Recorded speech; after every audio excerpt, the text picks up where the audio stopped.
আজকে আমরা ছড়ার মাধ্যমে সংখ্যার কিভাবে ধারণা দেওয়া যায় সেটা শিখব।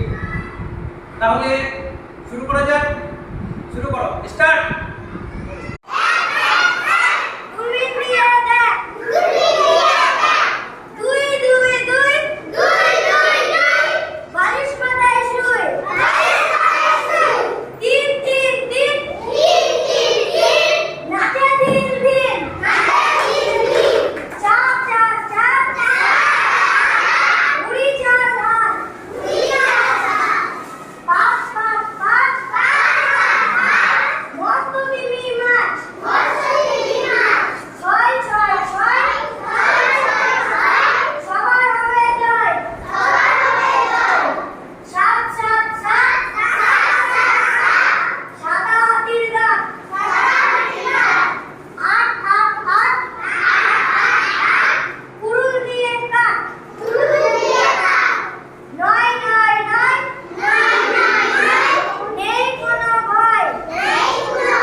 হাততালি হাততালি হাততালি, সবাই হাততালি দাও।